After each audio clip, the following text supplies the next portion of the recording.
You're listening to the Design Hustle Show.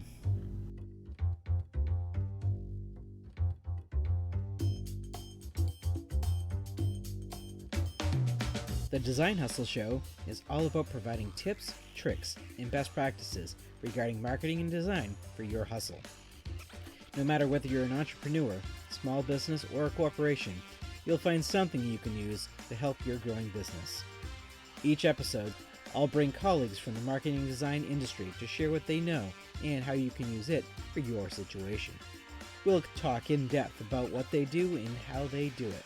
It's great stuff, and it's stuff you can use.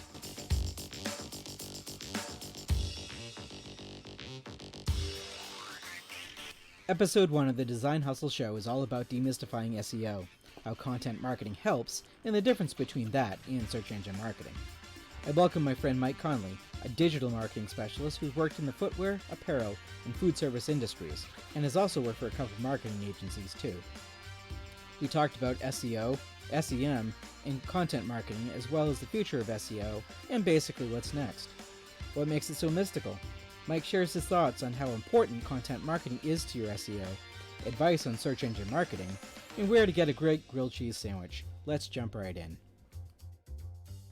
My first question for Mike is SEO still all about keywords and meta tags? Or is it more? Absolutely. It's more than just keywords, more than meta tags. This is how search engines, Google, Bing, Yandex is another popular one overseas, mostly Russian based, but this is how search engines index your website.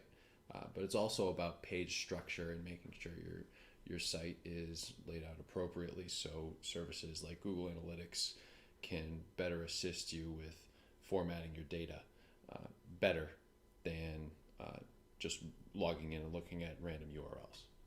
So are you saying like headlines and body copy and stuff like that are good to have, or like your markup, the HTML markup, is that important to have as clean and neat as possible? Absolutely. I think Google is definitely looking at your HTML, not necessarily judging, but it's more along the lines of it's looking for those meta descriptions, which are if you're looking at the Google search, it's underneath the blue link at the top. The blue link is actually your title tag. That's how you name your specific page. So you have your title tag at the top. You want to have one of your keywords in there. You want that to be what's on the page. You set that precedent with the title tag.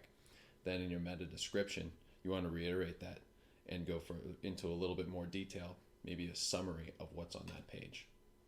After that, when the HTML kind of comes in, if you have images on your page, which I highly recommend a couple of them, you again reiterate that keyword within the alt tag. In your H1, you want to have a keyword in there as well.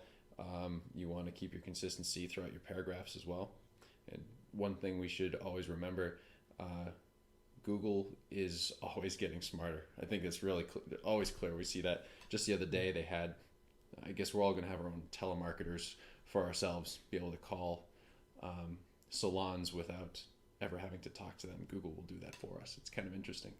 I have a friend who's a masseuse that's how she schedules appointments. People can go right through Google to schedule appointments, and that's just crazy. It's a crazy world how they're doing it. So as Google gets smarter, they're understanding the context behind the paragraph. So in the old days when meta tags were a thing, now it's more just use keywords on your page. But when meta tags were a thing, if you remember 90s, early 2000s, you had those old websites down at the bottom. They're just this huge word bubble. Like you had all these different keywords. That was the old way of doing SEO. And now Google is looking for, in context, in paragraph, going back to that page structure. How are you structuring that whole page around one idea, around one or two keywords per page?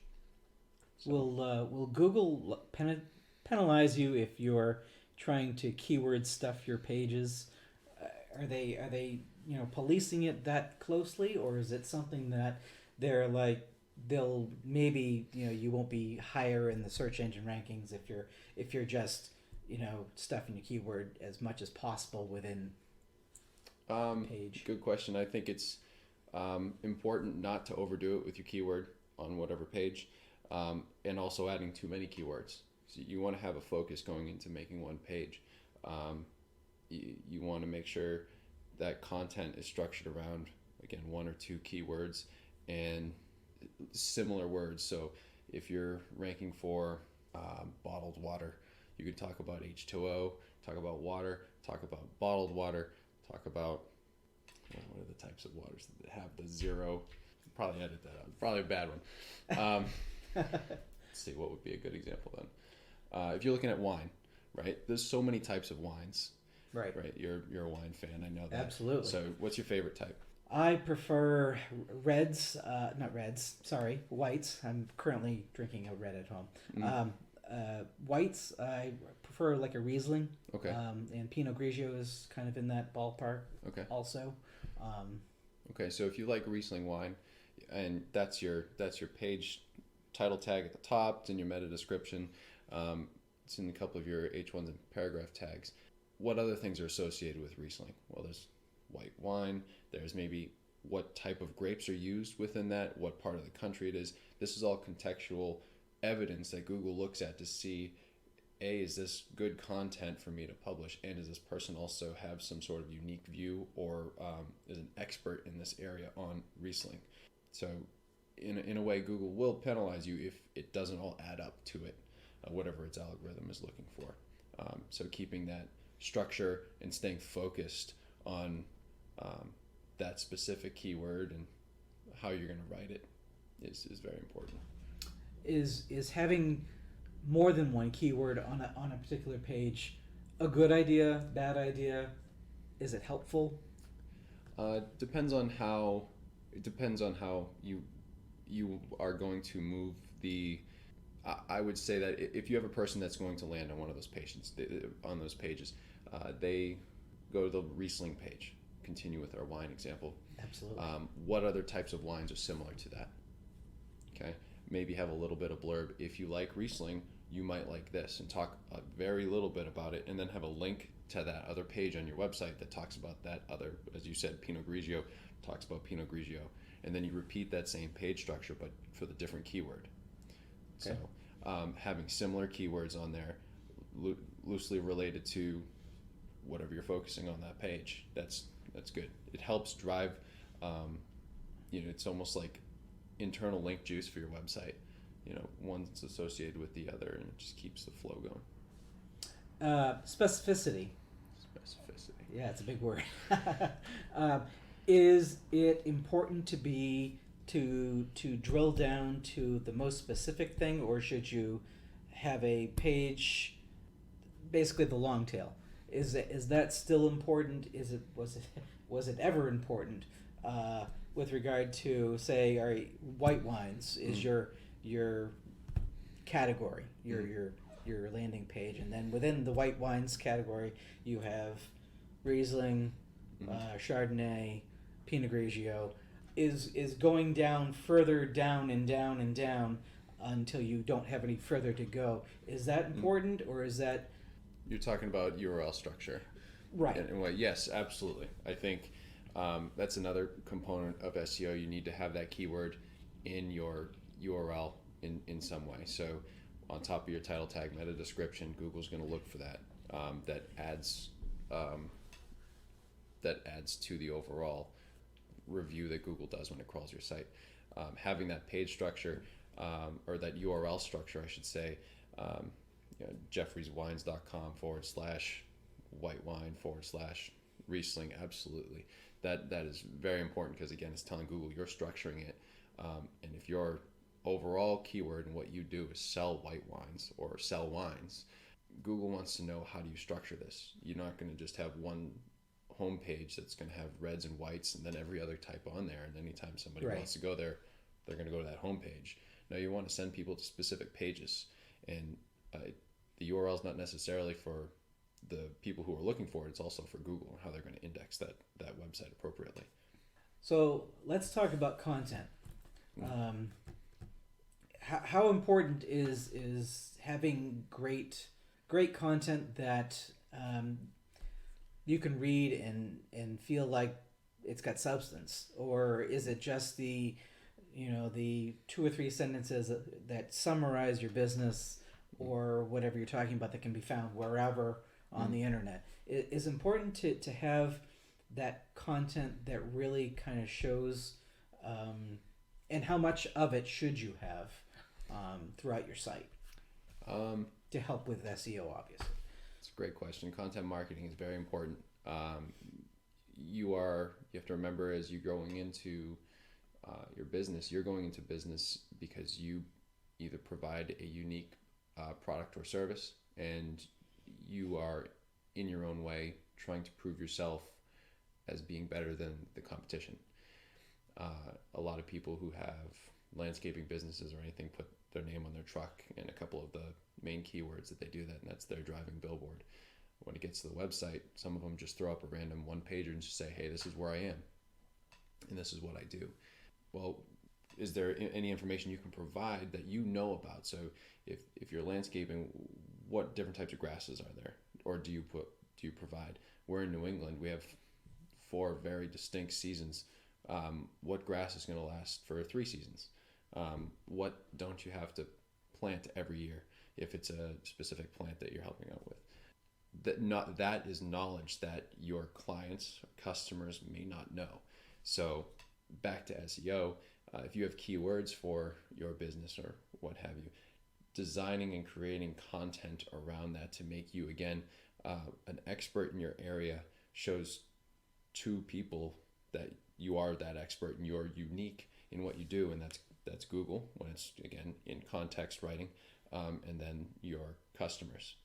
So what that comes down to is, on your regular pages that you have on your website, you want to be somewhat concise / specific if you can.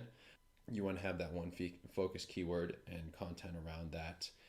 It's not just let's throw up a quick paragraph and a couple of pictures and that's it. That's a good start, but you want to have a little bit more meat and potatoes to that.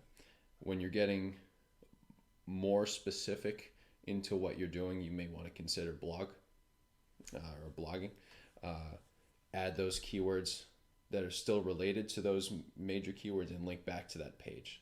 So again, if it's grass and you want to talk about one specific type of grass and what's good about it, okay, that's cool. Put that in a blog post and then learn more about our services and link back to that specific grass page on your website.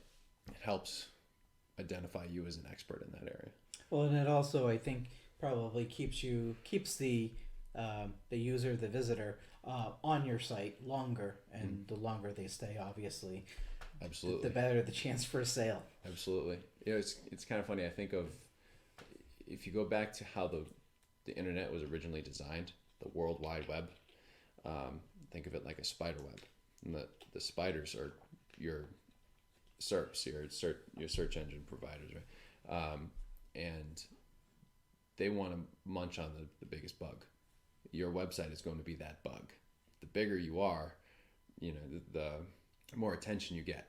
So if you have a little fly that flies into the web, but then you have a big bee, 2 distinct sizes, right? But the spider's probably going to go straight to that bee first because it's bigger. It's going to munch on that content first. So kind of look at it that way. It's a loose way of looking at it, but you got to think, if you have a more broad or bigger website, better content, you're going to look much better than that maybe one-off couple pages website. We're going to take a quick break and get right back to the conversation. But first, have you ever thought about starting a podcast? There's really no better place to host your podcast than on Blueberry. With Blueberry Podcast Hosting, you have unlimited downloads. It offers PowerPress, a Blueberry WordPress plugin that allows you to upload and publish right from your WordPress site, and it integrates with iTunes and creates an RSS feed for syndication. Sounds pretty cool, right? Sign up today and get 1 month of podcast hosting free. Simply click the Blueberry web banner on our website at designhustleshow.com and enter the code DESIGNHUSTLE to take advantage of this offer. Blueberry, the best podcast hosting, statistics, and more. featuring PowerPress, the WordPress plugin that ensures speed and simplicity in sharing your podcast with your listeners. Try it today. Now, let's get back to it. I have more questions for Mike about search engine marketing and Google AdWords and the future of SEO. Let's see what he has to say.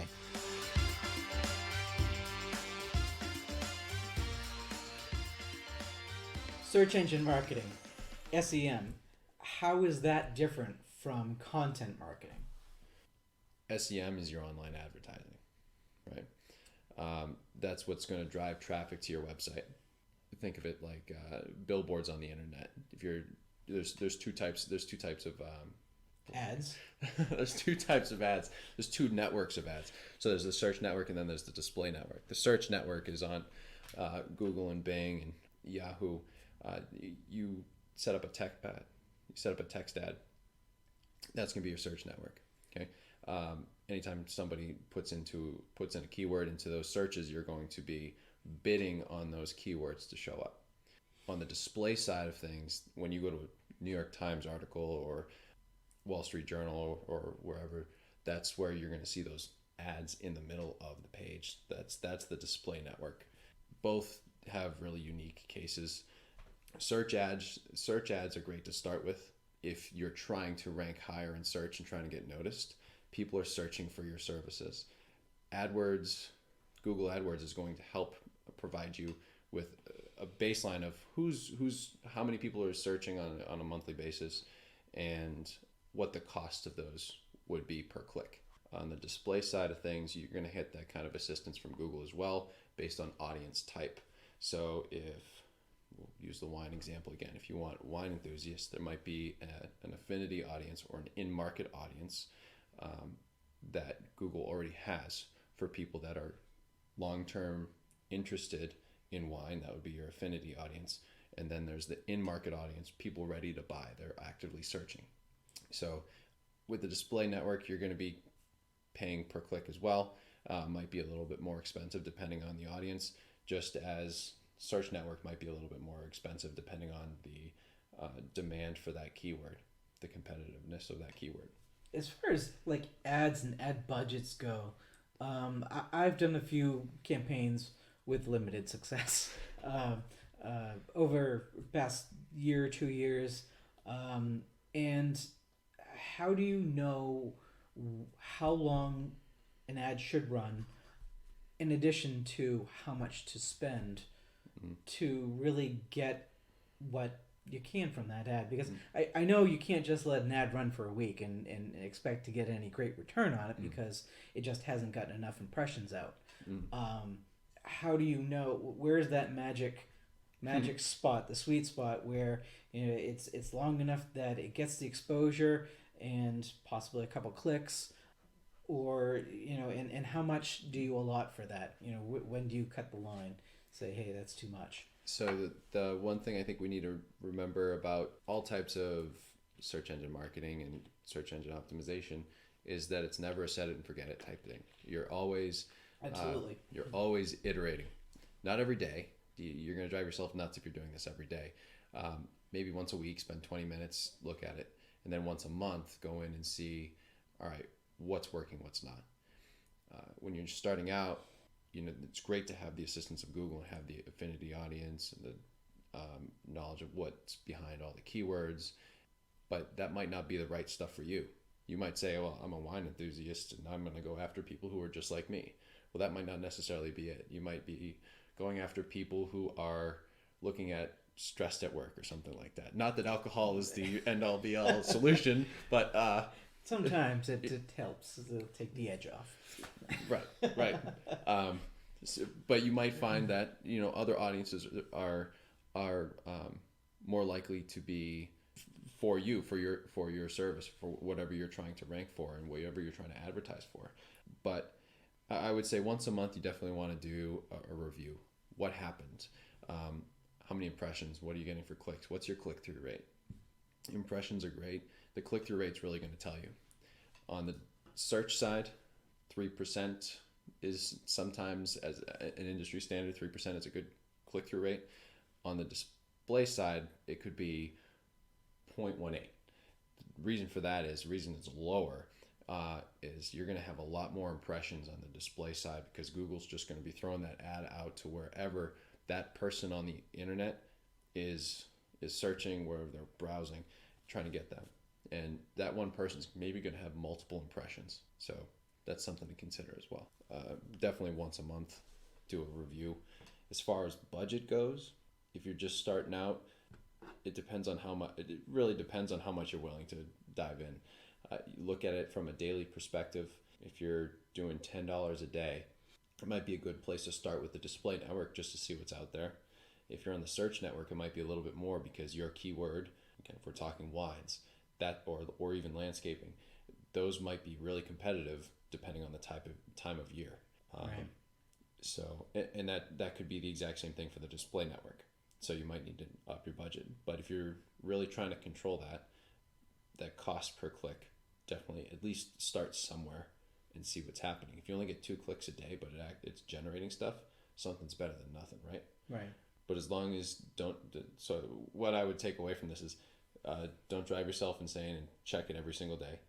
Review it once a week for 20 minutes, make some changes, and then once a month really get into it and see what the ad has done. Oh, another thing is always A/B test.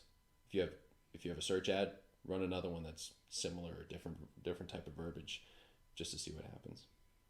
And so, does any of this, does search engine marketing and content marketing, do they coincide at all? They overlap? Is it something that, where the keywords that you're using in content page, do those have to go together to kind of make it all work? I think absolutely. Search engine marketing is going to get the people to your site. How do you keep them there? How do you get them to convert? That's where your content marketing is going to show its wings. What makes you unique and what makes people want to sign up. A lot of companies will choose to tailor an ad to a specific type of person or product or service that they have, and they'll redirect them to a landing page that you can't find on the normal website. Right. And it's designed specifically to convert somebody. And it's still set up as a regular page would be, but it might have a form right there. If they like what they see and you have unique enough content, you're like, yeah, as a customer, this is everything I need. I'm going to sign up now. Either they call the phone number or they just submit the form right then and there. So while we're on the topic of landing pages, calls to action. I've seen a lot of sites that haven't had them. I've seen an influx of sites that are starting to use them. How many should you have on a landing page, say for a particular search engine marketing campaign? If you're trying to drive people toward a certain goal, ultimately to convert, how many do you want to have on a page? Is it okay to have more than one? What do you think? I personally like sending people to a website or a landing page that has one call to action. If it has more than one, I feel that the content's going to be too much for one landing page. Again, this person was looking for something specific in search, decided to click your ad. I just want to get them exactly what they wanted to see and focus on that. Are there cases that you can add a couple of call to actions on the website or landing page? Sure. But I don't know if they're as effective as just having one solid call to action. Right. How important is page speed? How fast it loads? How important is that to all of this other that we've been talking about? I mean, content marketing, obviously, you've got more content. It's probably going to take a little longer to load. Is that going to drive someone away just because it takes a little longer, but it's more great content? In this day and age, page speed is very important. Think about it for yourself. Are you going to go to a website that's going to take a minute to load? You're most likely going to it on your phone.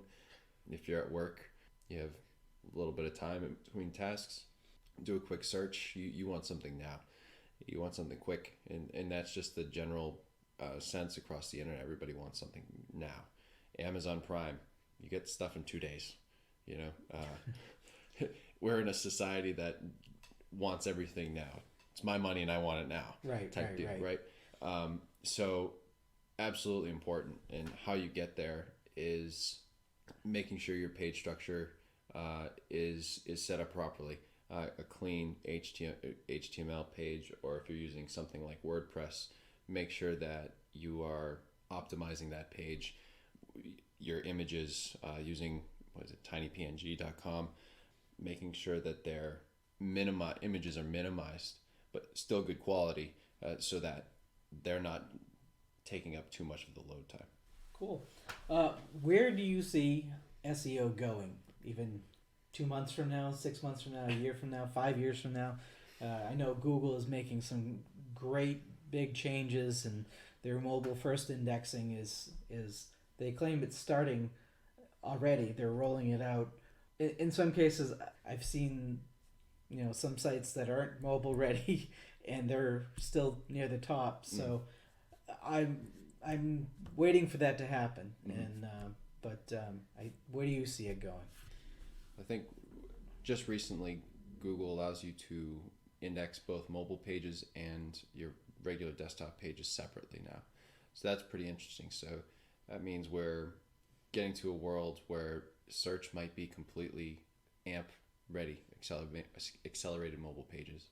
Right. So I definitely see that becoming more of it's going to take precedent in search. The one thing to remember is, as we use more of our mobile phones, that's seen in Google Analytics that my website is going to be maybe 60% mobile versus desktop now. And just in the last 2 years, it's been a complete change. I work on a couple of clients, and sometimes they just choose to put search engine ads on mobile devices and don't even worry about desktop, because they've seen more people convert, more people visit, more people just search in the site on the mobile side and don't care much for desktop anymore. I think what was it, last year might have been the first year, if not the second year, where mobile sales at Christmas time were much higher than desktop. Absolutely. Stuff purchased online. Mm-hmm.